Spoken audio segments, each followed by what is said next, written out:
समय सार परमागम का विशिष्ट है, जिसमें भगवान आत्मा में जो संसार का वर्णन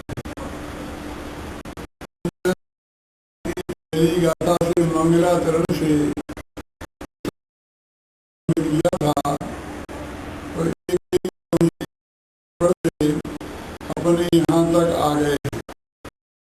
उसी क्रम में आगे बात को बढ़ा रहे हैं। इस 3-4 व्याख्यान हुए हैं, लेकिन नए हैं। इस आरंभ से आरंभ करते हैं। आरंभ 47 शक्तियों के आरंभ से देखो कहाँ खड़े हैं, पहले इस पर विचार करें। संसार में 6 द्रव्य एक साथ रहे। इस आकाश के प्रदेश में एक द्रव्य धर्म अधर्म आकाश, उसी आकाश के प्रदेश में गाह संबंध के रूप में एक गाह संबंध किसका नाम है? सारे बहनोई का, मामा भांजे का, बाप बेटे का, ऐसा एक संबंध है। कहते हैं कोई संबंध नहीं है हम और एक क्षेत्र में, इसका नाम है एक क्षेत्रावकाश।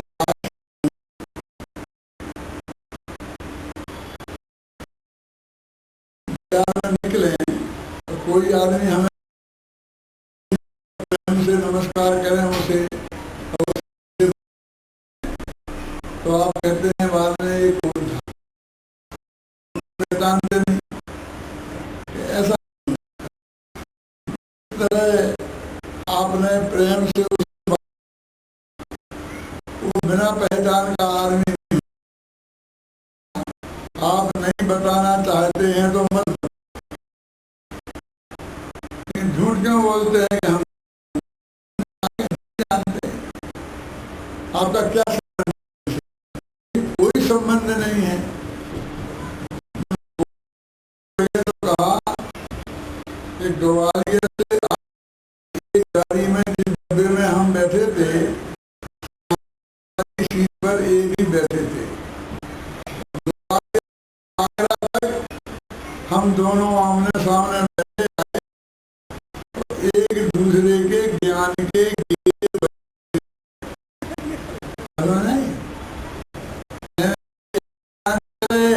जानते रहे, हम हमारे जानने में आते रहे।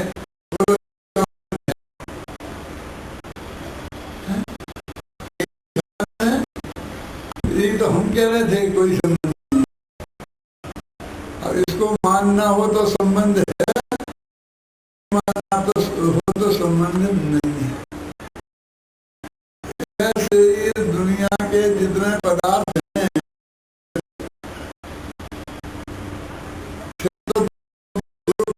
6 प्रकार के द्रव्य, अनंत द्रव्य, एक क्षेत्रावगाही है और बाकी को,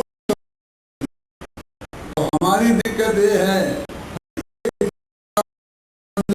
बताते हैं तो बहुत बना देते हैं, बहुत राग द्वेष करने लगते हैं।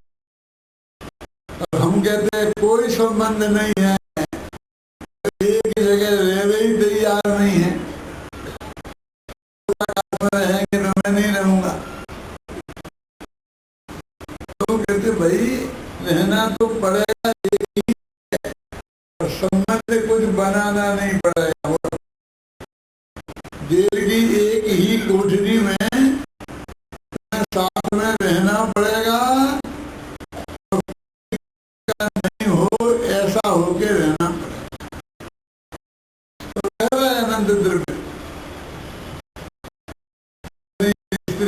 मकान जायदाद रुपया पैसा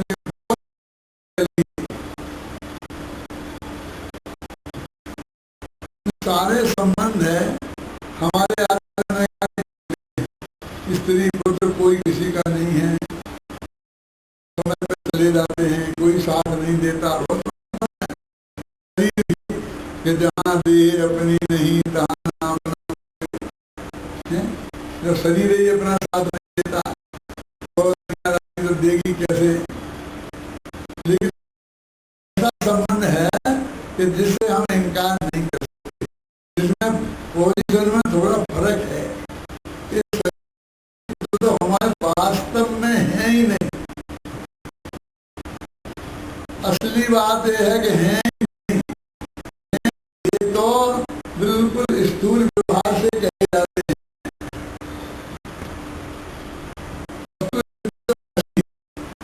लेकिन ज्ञाता के संबंध है कि जो वास्तव में है। माने ये आत्मा से ही को जानता है, ये बात कोई काल्पनिक नहीं है।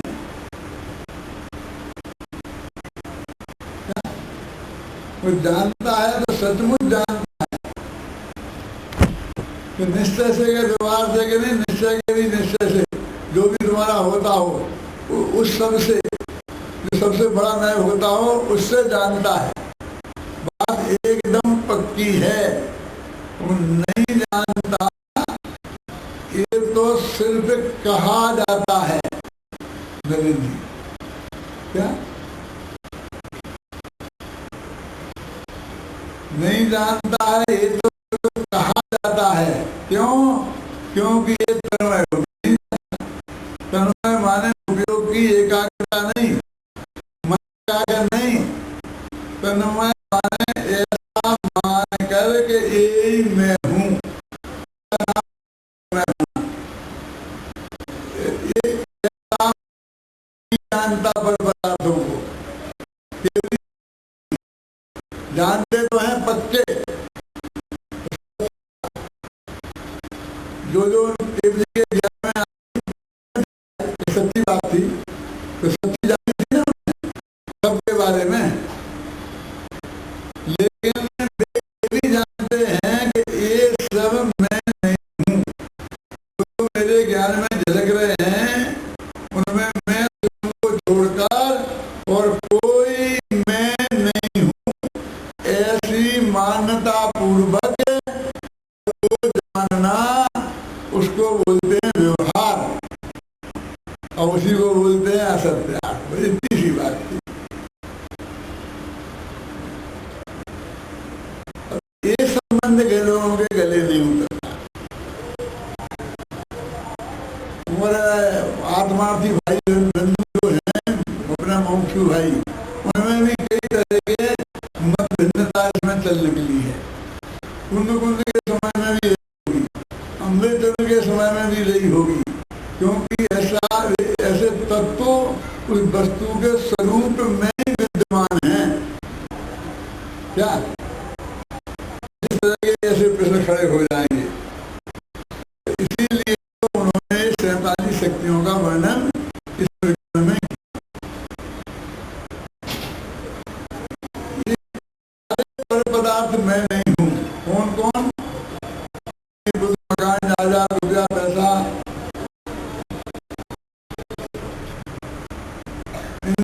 जो कहे जाते हैं ना पर पदार्थ,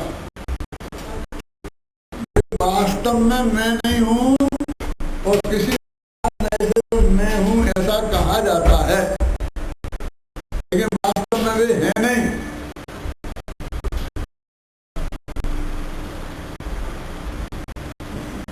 सिर्फ इस बात को बताने के लिए पूरे समय सार में पहली गाथा से 415 गाथा तक आचार्य देव एक कहते आए कि आत्मा ज्ञान मात्र है। ये मात्र शब्द इन सब पर पदार्थों से अपना आत्मा पृथक है, ये बताने के लिए पूरे समय सार में आत्मा के साथ एक शब्द लगा दिया, मात्र। सब लोग कहते हैं ना कि आप हमारे यहाँ आएंगे कि हाँ, मात्र मैं आऊँगा, मात्र हम आएंगे। तो काय के लिए?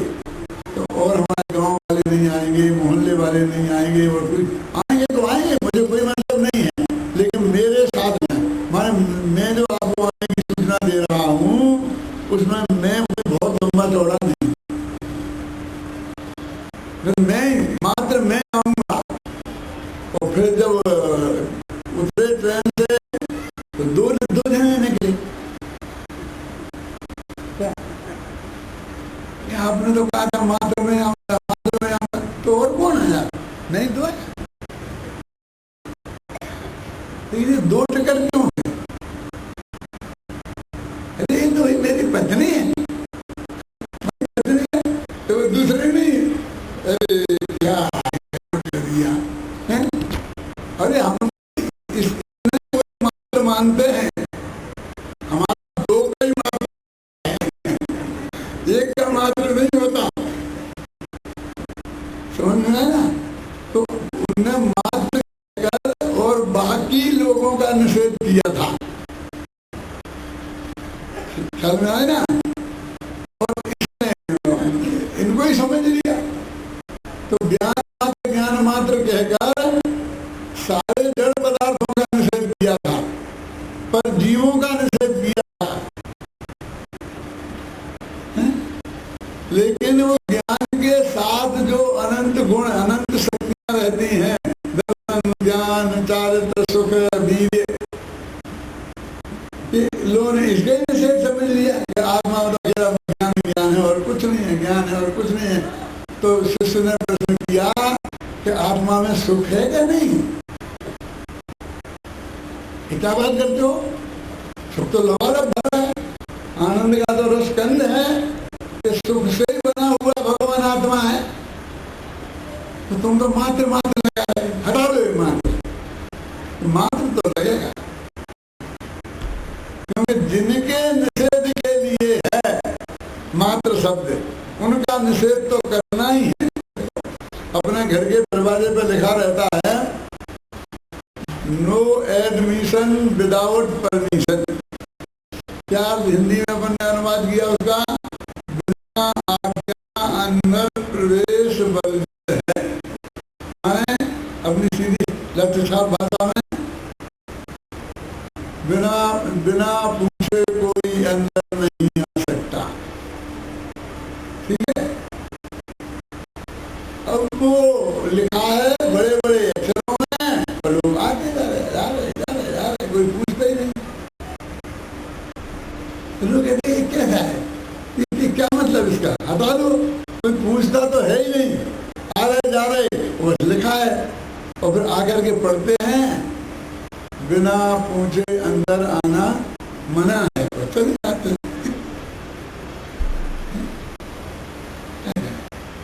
हमको ऐसे बहुत से लोग कहते हैं, हम मंदिर में गए थे, वहाँ लिखा था यहाँ फला फला शास्त्र पढ़ना मना है, और वहीं बैठे चार आदमी नीचे वही शास्त्र पढ़ रहे थे।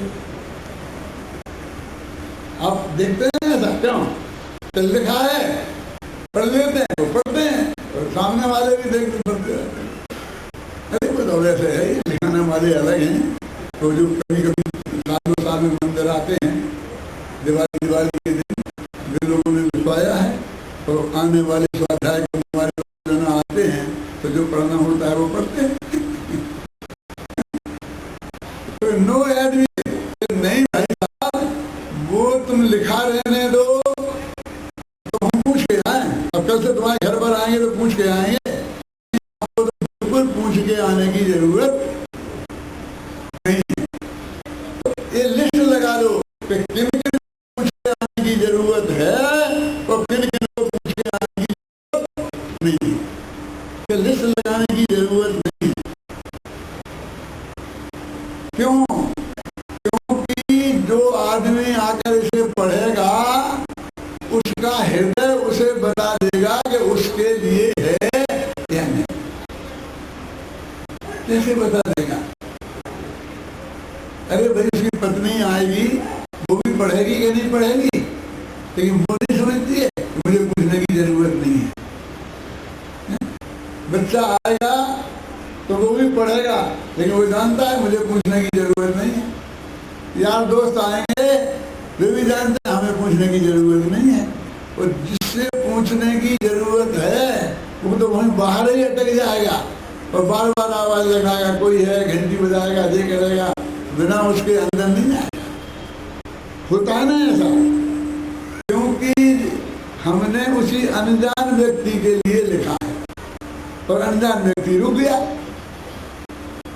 और जानने वाले के लिए हमने लिखा ही नहीं है, जानने वाला आ गया तो हमारी कोई दिक्कत नहीं हुई। ऐसी रोजाना हमारी पत्नी और बच्चे और नौकर चाकर वहां से दरवाजे वगैरह मैं आ सकता हूँ, मैं आ सकता हूँ, तो हम ही परेशान हो जाएंगे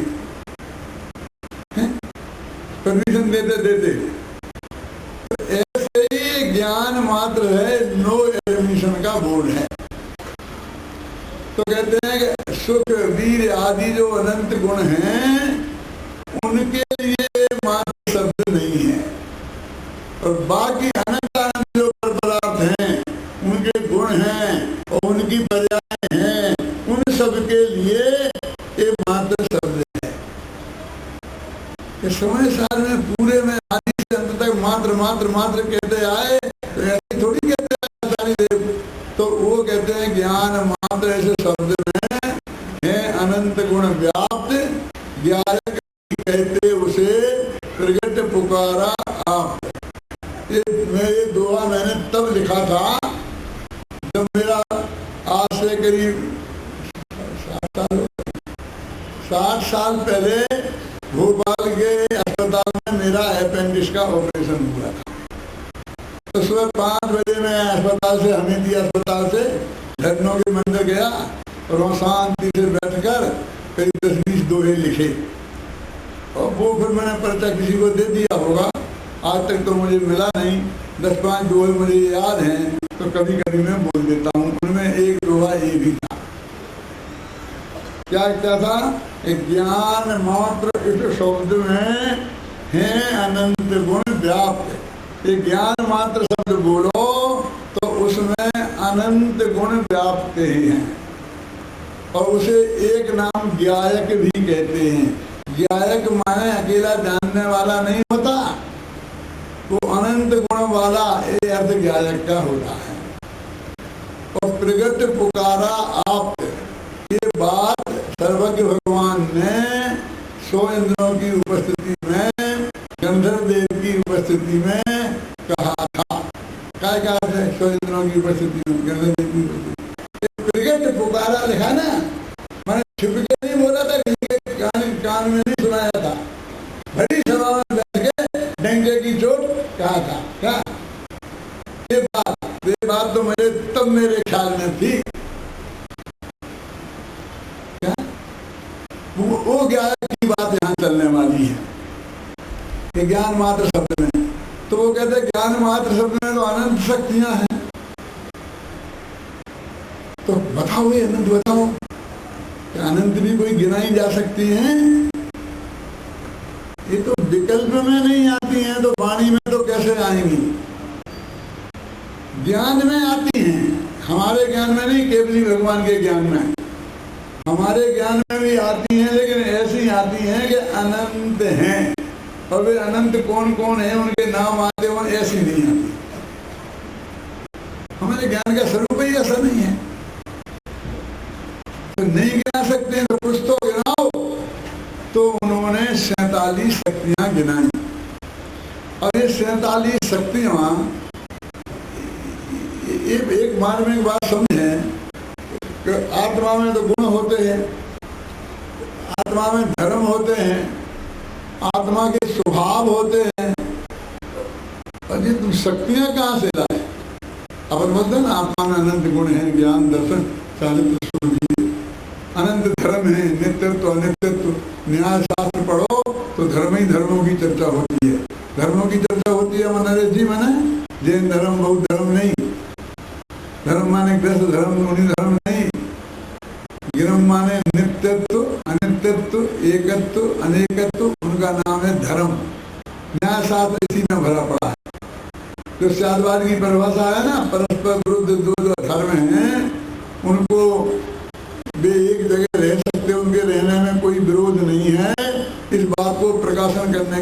इसी को अनेकांत कहते हैं। तो अनंत गुण भी सुनने में आए, काय में? सिद्धांत की चर्चा में, अध्यात्म की चर्चा में। और अनंत धर्म समझ में आए कहाँ? न्याय शास्त्र में। और उसका तो स्वभाव ही ऐसा है, अग्नि का तो स्वभाव ही जलना है, गर्म है, नहीं ना? इसकी बात भी आती है कि शक्तियां चौथी चीज कहां से आ गई? तो कहते हैं इन तीनों को एक नाम से बोलना हो तो उसका नाम है शक्ति। बहुत सरल भाषा में बता रहा हूं, याद रहना चाहिए बहने। क्या? गुण, धर्म, स्वभाव, और तीनों को बोलते हैं शक्ति। गुण को भी शक्ति बोलते हैं, धर्म को भी शक्ति बोलते हैं, और स्वभाव को भी शक्ति बोलते हैं। इसलिए यहाँ शक्ति शब्द लिया। यानी हम यहाँ गुण की बात भी करेंगे, धर्म की बात भी करेंगे, और स्वभाव की बात भी करेंगे। 47 में मिक्सचर है मामला कि गुण बताओगे कि धर्म, कि गुण भी बताएंगे और धर्म भी बताएंगे, और स्वभाव क्या? स्वभाव भी बताएंगे। कि शक्तियां, अब और क्या बताएं? यही तो शक्तियां हैं। शक्तियां बताने के लिए अलग से कुछ बताने की जरूरत नहीं है। तो अब इन समझ में, इन्हें थोड़ा अंतर समझ लें। हम धीरे धीरे हम तैयारी के साथ आगे बढ़ेंगे तो पूरा प्रकरण हमारी समझ में आएगा। अभी ऐसा कल से नहीं चलेगा। अपने उत्तर भारत के श्रोता कैसे होते हैं मालूम आपको? जैसे स्वयं महुआ टपकते हैं ना, ऐसे टपकते हैं। 6 बजे से टपकना शुरू होते हैं और 10-11 बजे तक टपकते हैं। एक टपकता है और नीचे गायें खाने को भागती हैं, बेचारा रखाने वाला रखाता फिरता है, बार बार एक दाना उठाता रहता है। ऐसे यहाँ श्रोता टपकते हैं। 8:15 बजे से प्रवचन है तो 8:45 बजे से आना शुरू होंगे, और फिर एक टपकेगा। एक तब तक टपकेंगे कि जब तक प्रवचन खत्म न हो जाए। मेरे पास जो माल है वो ऐसा नहीं है कि आप ऐसे कभी भी आ गए, कभी भी बैठ गए, फिर आपने सुन लिया और समझ में आ गया। आज का समझ में आएगा और थोड़ा बहुत याद रहेगा तो कल का समझ में आएगा, कल का समझ में आएगा तो परसों का समझ में आएगा, है ना? फिर आप विचार करो गंभीरता से। जब आप कभी किसी क्लास में पढ़ने गए होंगे ना, पहली में, दूसरी में, चौथी में, 5वीं में, तो कक्षा में विद्यार्थी पहले आते हैं कि अध्यापक? हैं? क्यों? अध्यापक सबसे पहले आ जाए, फिर विद्यार्थी एक एक आए तो अध्यापक जी खड़े हो गए।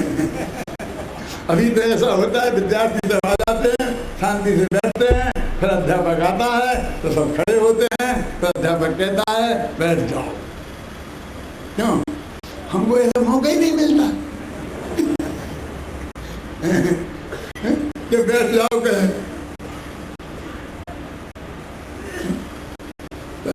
मेरा तो प्रवचन भी क्लास जैसा होता है।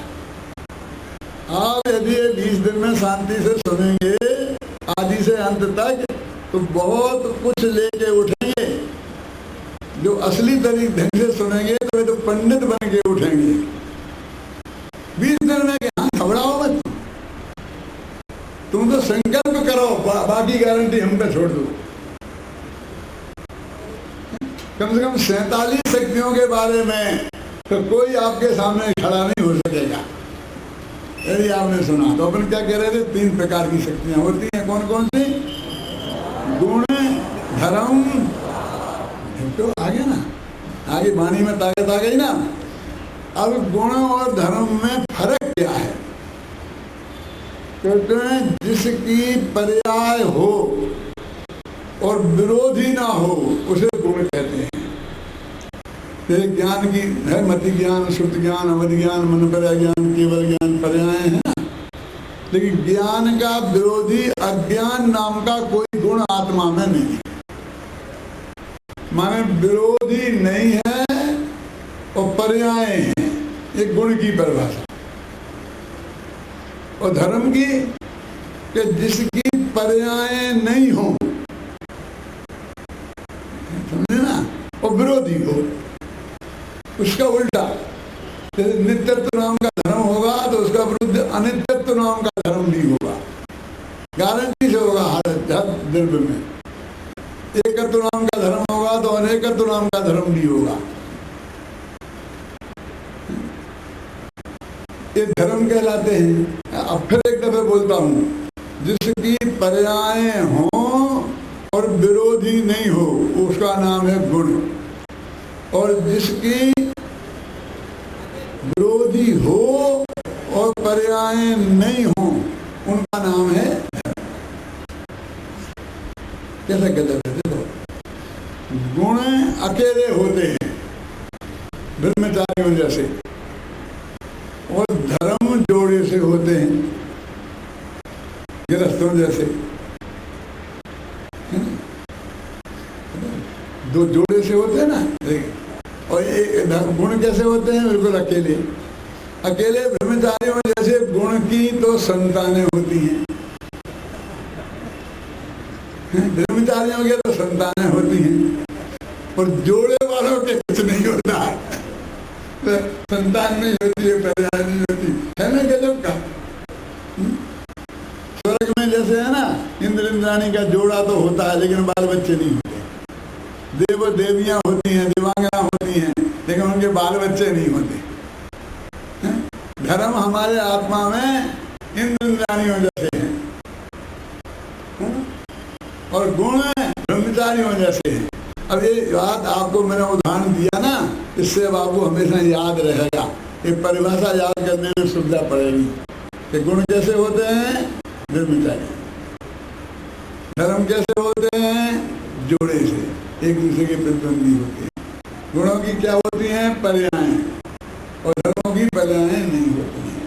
तो गुण और धर्म तो हो गए। अपन गुण धर्म ऐसे बोलते रहते हैं, दोनों को एक ही समझते हैं। ऐसा नहीं, उसमें बहुत बारीक अंतर है। ये भी बहुत काम आएंगे। ये गुण और धर्म जो मैं आपको आज पढ़ा रहा हूँ, ये 20 दिन तक लगातार आएंगे काम, और न केवल 20 दिन। यदि जैन धर्म का गहराई से अध्ययन करोगे तो जिंदगी भर काम आएंगे, है ना। अब कुछ चीजें ऐसी होती हैं कि ना जिनकी पर्याय होती और ना जिनका प्रतिद्वंदी होती। अब यदि उनकी पर्याय होती तो हम गुण कह देते, यदि प्रतिद्वंदी होता तो धर्म कह देते। ना उसे हम गुण कह सकते हैं ना धर्म कह सकते हैं, और होते हैं तो उन्हें बोलते हैं स्वभाव। और वो क्या है? जैसे त्यागोपादान शून्यत्व शक्ति के भगवान आत्मा में पर को ग्रहण करने की और पर को त्यागने के शून्य शक्ति है। माने पर को ग्रहण नहीं करता और पर का त्याग नहीं करता। जैसे त्यागोपादान, त्याग माने छोड़ना, उपादान माने ग्रहण, तो इससे शून्य है। ये भी शक्ति होती है, ये चीज नहीं है इसमें, ये भी शक्ति। क्या? त्यागोपादान शून्यत्व शक्ति, ये स्वभाव कहलाता है। ना इसका गुण है, पर्याय है, और ना इसका प्रतिद्वंदी है। ऐसी बहुत है। अनंत धर्मत्व शक्ति बहुत है। तो ये 3 तरह की हो गई। कौन कौन सी? गुण, धर्म और स्वभाव। और इन तीनों को क्या बोलते हैं? शक्ति। अब जो 47 शक्तियों की बात चल रही है, इसका मतलब जब कोई की बात आएगी तो पहले गुण भी आ सकता है, वो धर्म भी हो सकता है, और वो शक्ति भी हो सकती है। अब धर्म की जब बात आए तो जैन धर्म बौद्ध धर्म ऐसा मत समझने लगना। धर्म की बात आए तो धर्म द्रव्य ऐसा मत समझने लगना। जब धर्म की बात आए तो पुण्य और पाप रूप धर्म ऐसा मत समझने लगना। यहाँ जो अलग है, समझे ना। वो पुण्य पाप धर्म जो है वो अलग है कि नहीं है, वो अध्यात्म का प्रकरण है, और ये न्याय शास्त्र का प्रकरण है। ये अलग अलग प्रकरण में इनके अलग अलग अर्थ होते हैं। और 6 द्रव्यों का प्रकरण हो तो धर्म और अधर्म एक द्रव्य होते हैं।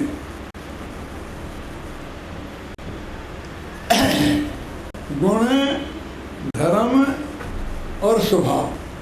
अब अनंत तो गुण हैं और अनंत धर्म है और अनंत स्वभाव है और तीनों मिलाकर के भी अनंत हैं। इतने हैं भगवान आत्मा में। देखो, आपने अनेकांत की परिभाषा पढ़ी हो, अपनी किताब भी है अनेकांत की और समय सार में भी है, तो उसमें परिभाषा में ये आता है, 2 परिभाषाएं आती हैं, एक गुणों की अपेक्षा और एक धर्मों की अपेक्षा। गुणों की अपेक्षा एक अनंत गुणात्मक, अनंत गुणों वाला जो भगवान आत्मा है अथवा कोई द्रव्य है, वो अनेकांत है। वस्तु ही अनेकांत है क्योंकि वो अनंत गुणात्मक है। और दूसरा कि परस्पर विरोधी 2 धर्म, वही नित्यत्व नित्यत्व। एक वस्तु में होते तो हैं और दुनिया को लगता है कि हो नहीं सकते क्योंकि परस्पर विरोधी दिखाई देता है ना। तो जो सिद्धांत ये समझाए कि इनको एक साथ रहने में कोई विरोध ही नहीं है, तो उस विरोध को मथन करने वाला उसका नाम है अनेकांत। 2 तरह की परिभाषा होती। विरोध मथनम नमाम्य अनेकांतम, अतः प्रशास्त्री में विरोध को दूर करने वाले अनेकांत को मैं नमस्कार करता हूँ। विरोध है नहीं, दिखाई देता है। न्याय शास्त्र में प्रमेय कमल मार्तंड में आचार्य प्रभाचंद ने ऐसा पूछा कि इनमें विरोध है, तो कौन सा विरोध है बताओ? बद्ध घातक विरोध है कि सहअवस्थान विरोध है? क्या कह रहे, हमें तो समझ में नहीं आता। हम तो समझते कहेंगे राजनीतिक विरोध है कि धार्मिक विरोध है। क्यों कि तुम भारतीय जनता पार्टी की हो, तुम फलानी पार्टी की हो, कौन से लाभ निकाल के लाए तुम हैं? कौन कौन से? स्वावस्थान विरोध है और बद्ध घातक विरोध। कहते दोनों को एक जगह रहने में विरोध हो, उसका नाम स्व अवस्थान विरोध। तो दोनों एक चीज एक साथ आराम से रहती हैं। क्या विरोध? ज्ञान और दर्शन में क्या विरोध है? जहाँ आत्मा में ज्ञान रहता है, दर्शन भी रहता है। माने उनमें एक साथ रहने में कोई विरोध नहीं होना चाहिए। जैसे ठंडा और गर्म, इनमें विरोध है कि एक साथ नहीं रह सकते। ठंडा होगा तो गर्म नहीं होगा और गर्म होगा तो ठंडा नहीं होगा। कहते भैया बारीकी से देखो तो इसमें भी कोई विरोध नहीं है। कैसे नहीं है? कि एक बाल्टी में पानी रखो, गर्म नहाने लायक,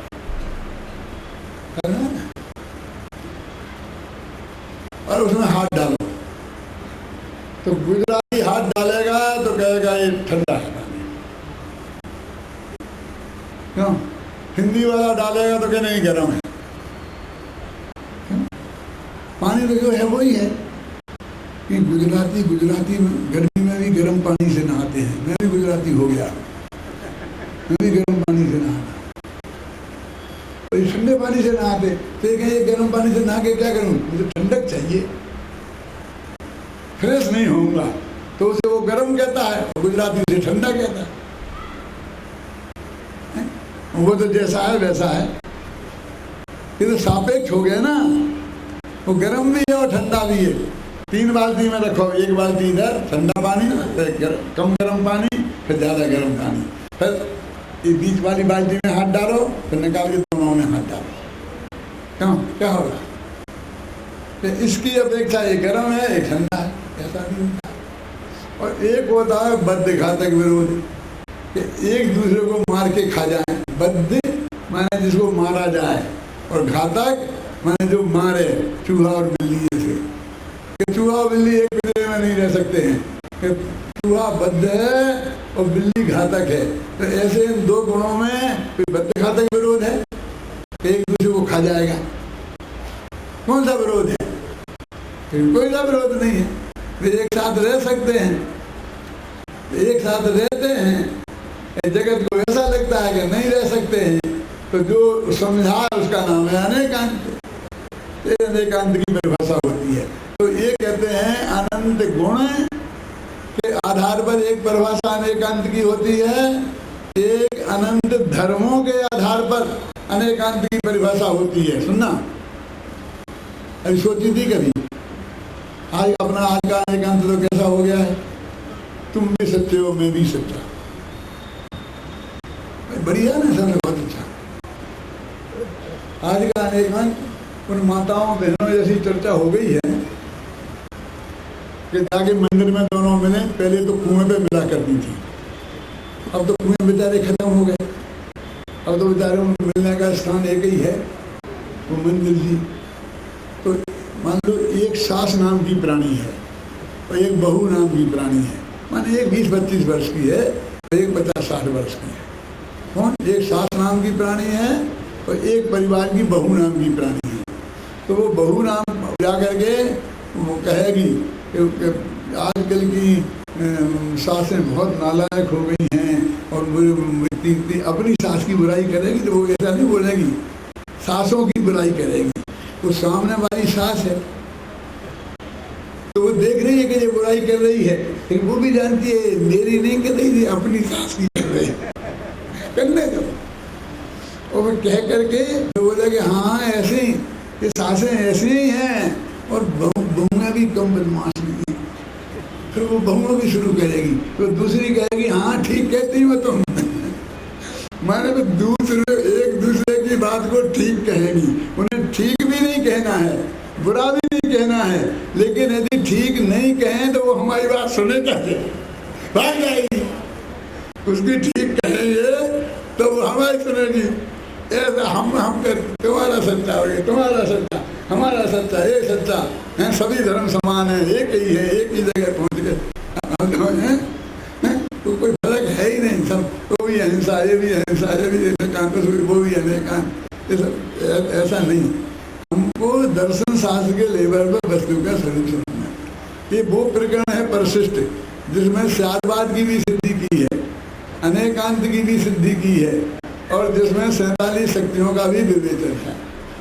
और एक समस्या है, ये 47 शक्तियों का वर्णन तो इसमें है ना, तो अब वो अनंत में से 47 का चुनाव कैसे करे, ये बहुत कठिन काम है।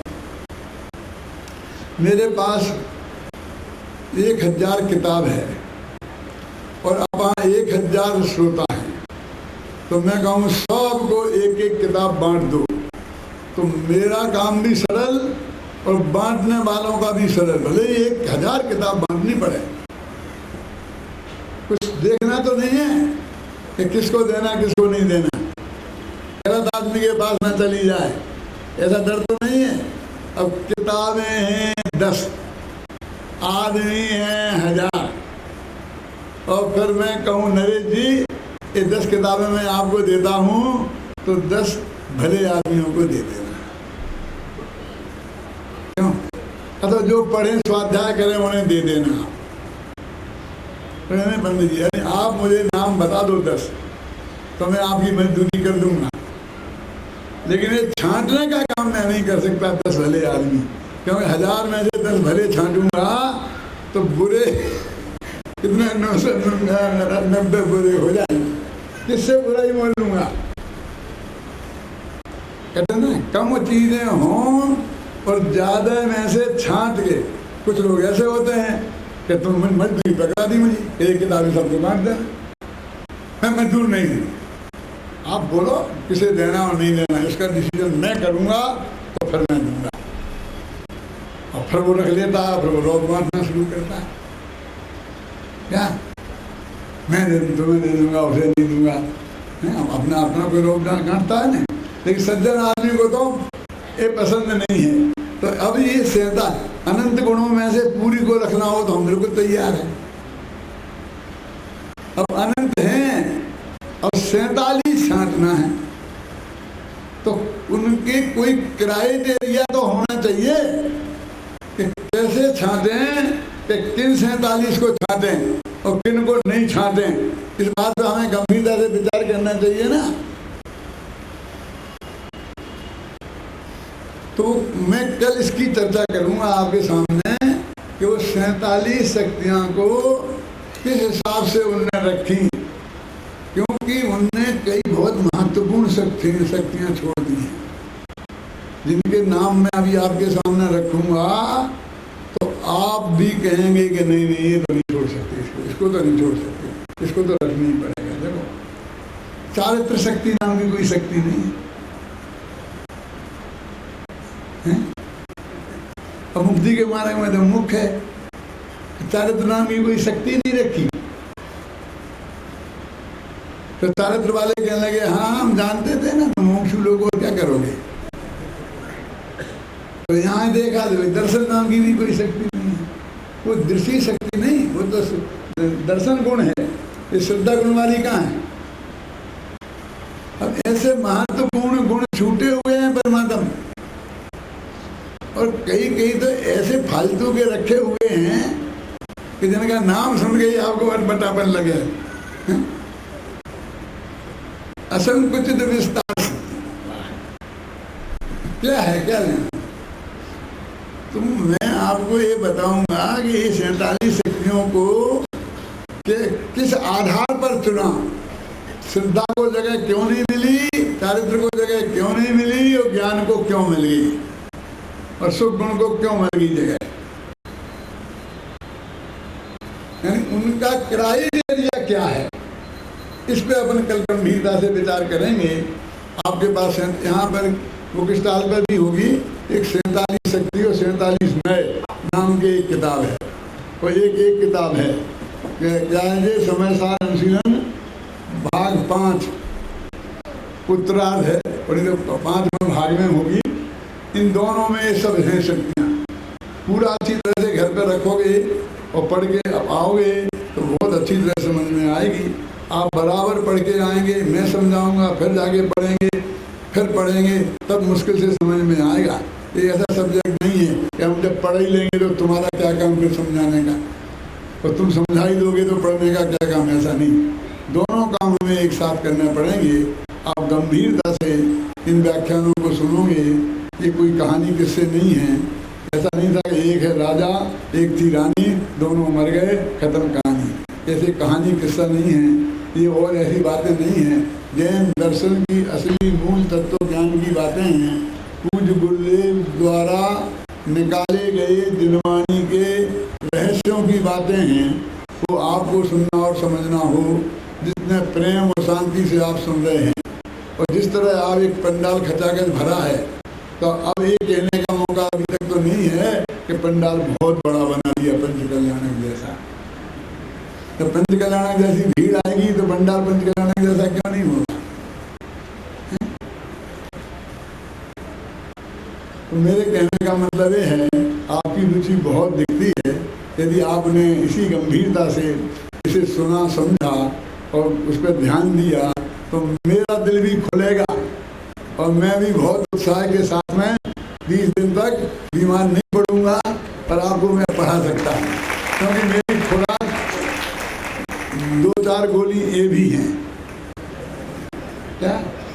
और मैंने यहाँ आकर के देखकर उत्साह से रात को ही निर्णय लिया कि अभी मैं प्रशिक्षण की कक्षा भी मैं लूँगा। देखता हूँ कितने दिन ले पाता हूँ, क्या दिन ले पाता हूँ, क्या करता हूँ।